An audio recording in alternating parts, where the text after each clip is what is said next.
that when we have abandoned a sunnah, as we have, because there's money in the Quran and there's money in the sunnah. And the money in the Quran and the money in the sunnah is the gold dinar and silver dirham. And when there was a shortage of dinars and dirhams in the market, then they would use articles of food consumption, food, which were in abundant supply in the market and which had a shelf life. They were durable. And so in Medina, they would use dates as money. Dates. There's a famous hadith, you must have heard about it, where Bilal radiallahu ta'ala anhu came to the Prophet alayhi salatu wasalam and offered him some dates. And the Prophet alayhi salatu wasalam looked at the dates and he says, Bilal, these are very fine quality dates. Where did you get them? And Bilal radiallahu ta'ala anhu said, O Messenger of Allah, I had 2 kilograms. Would you allow me to use the word kilograms? I had 2 kilograms, the Arabic is sa'a. I had 2 kilograms of inferior quality dates, and I exchanged them for this 1 kilogram of superior quality dates. If the inferior quality dates were worth 10 ringgits per kilo, the superior quality was worth 20 ringgits per kilo. So the exchange was a fair exchange, huh? You did some mathematics out here, didn't you? So 2 kilograms of 10 make 20, and that one is 20, so it's same value. So I exchanged my 2 kilograms of inferior quality dates for this 1 kilogram of superior quality dates. Bilal, said the Prophet alayhi salatu wasalam, this is the essence of riba. Oh my gosh, that's terrible. Riba? Riba is so bad. The very last revelation of the Quran to come down, Allah declared war on riba. War. Nabi Muhammad ﷺ cursed all 4 and said they're all equally guilty.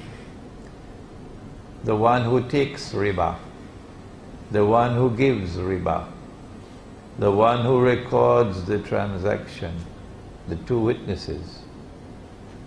If you, he said, they're all equally guilty. If you have sufficient intelligence to study for your exams and pass your exams here, you better take some time and also study the subject of riba. It could mean the difference between life of freedom and life of slavery. Bilal, this is the essence of riba. What you should have done was to sell the 2 kilograms of inferior quality dates, take that money and buy the 1 kilogram of superior quality dates. But a direct exchange of 2 for 1 in dates is haram, it's riba. Why? There is only one answer, only one. It is because dates were used as money. Animals were not used as money. So you could exchange 4 camels for 1, no problem. Why? Because animals were not used as money. But because dates were used as money, if we allow this transaction 1 for 2, then the money lender could come along and lend you one and get two in return. See? You open the door for the money lender. Huh? Dates are superior? The 1 kilogram was superior quality dates. The 2 kilograms were inferior quality dates. But these were dates and these were dates. Because dates were used as money when gold and silver were in short supply, because dates were used as money, you cannot have an unequal exchange, because that will open the door for the money lender to lend on interest. This is money in the Sunnah. In addition to dates, the hadith mentions wheat and barley and salt.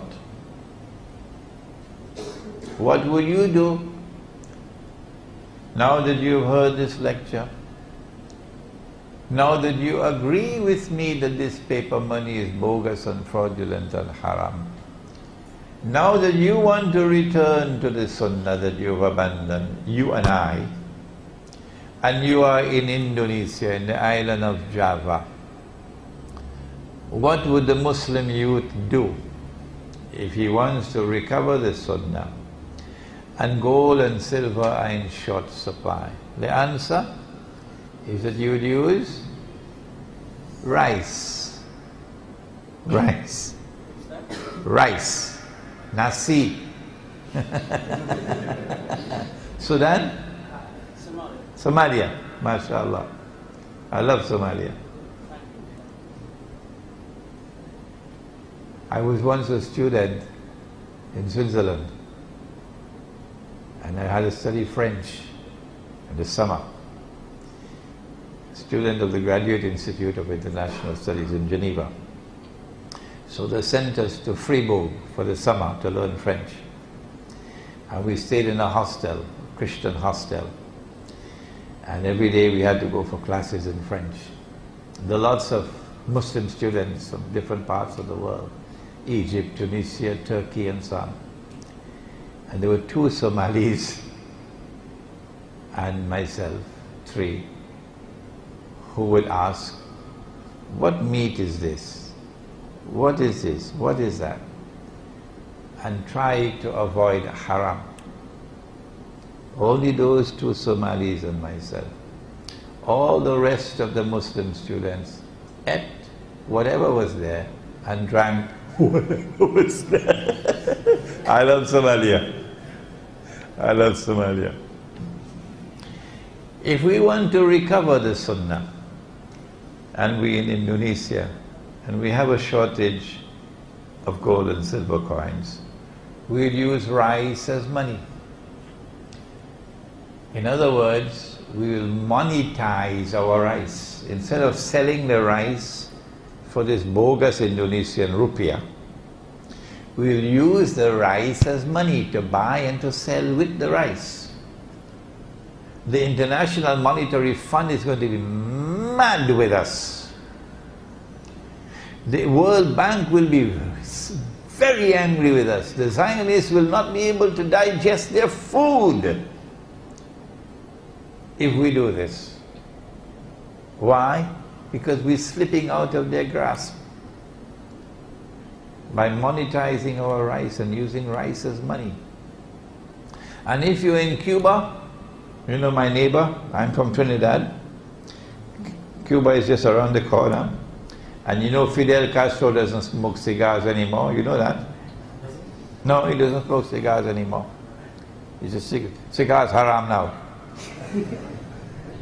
So if you're in Cuba and you want to bring back the Sunnah money and you have a shortage of gold and silver coins, you'd use, not tobacco, you'd use sugar as money.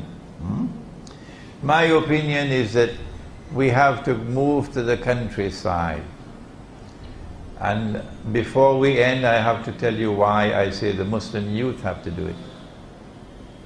Move to the countryside, out of the cities, into the countryside, and build micro markets, small markets. And in those micro markets, you prohibit the use of this bogus money.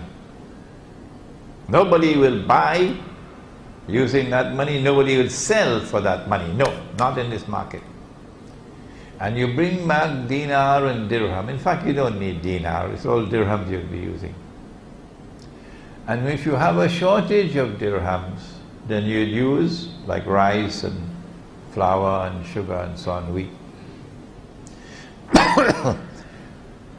And this should be replicated all over the countryside, all over the countryside. And eventually the countryside will preserve Islam, while the city will be eating pork and drinking wine, as in Turkey.